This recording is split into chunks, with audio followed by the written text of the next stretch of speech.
So it was August 26, 2016. I was at home. Our son was playing in the backyard, and I remember getting a call from Ryan's boss who said there had been a medical incident with Ryan, and he had been admitted to VGH, and they're trying to sort it out. So for me, in August 2016, I was working as a member of the Combined Forces Special Enforcement Unit as a police officer, and I had a grand mal seizure the night that we were working. It was around 7:30 in the afternoon, and during that afternoon when I had the seizure, it happened fairly quickly, and then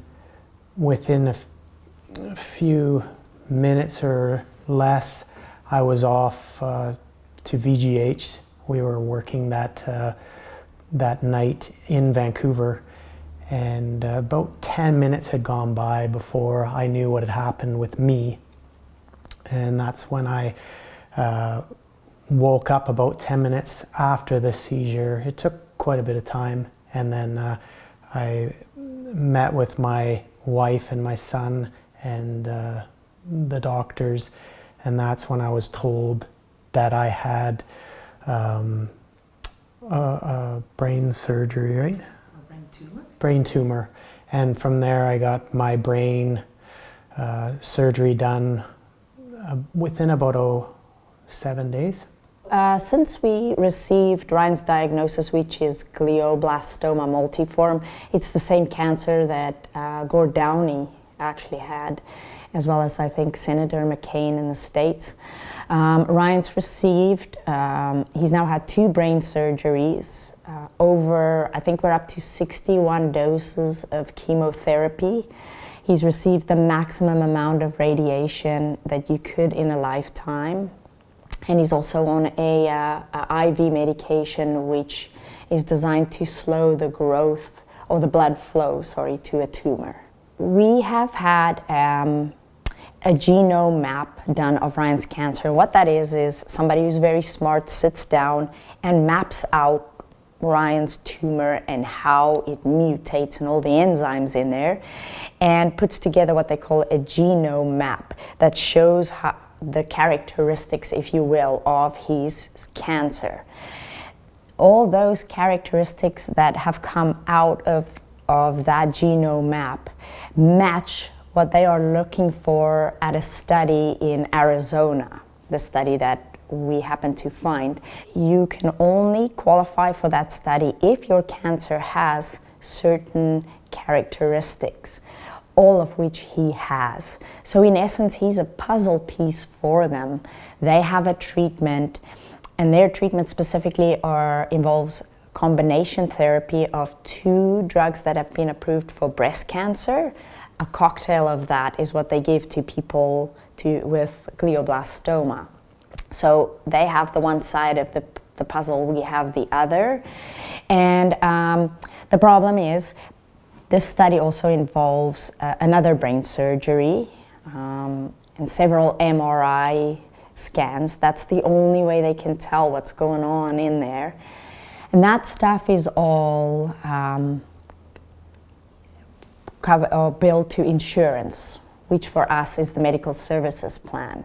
And that amounts to about 200,000 Canadian dollars. We have been told by the medical services plan that they will not cover any funding for us, since we are looking at a study or a trial. The problem is, when you are in our shoes, that is all you're left with, other than giving up. There is no other option for us. And giving up has never been an option, so it's devastating that that we are not receiving any support for Ryan, who wants to live. He's fighting for his life, and this is our last resort at trying to, hopefully save his life or at least give him a lot more time. The first thing I do every morning when I wake up is to put myself in Ryan's shoes and to think, all right, be mindful of how he feels today. You know, I would be terrified if I'm, you know, first and foremost, don't know if this is my last day. Family life prior to anything happened was perfect. I thought I was invincible until this happened. We have a 7-year-old boy. My wife is here as well. We've gone through this together.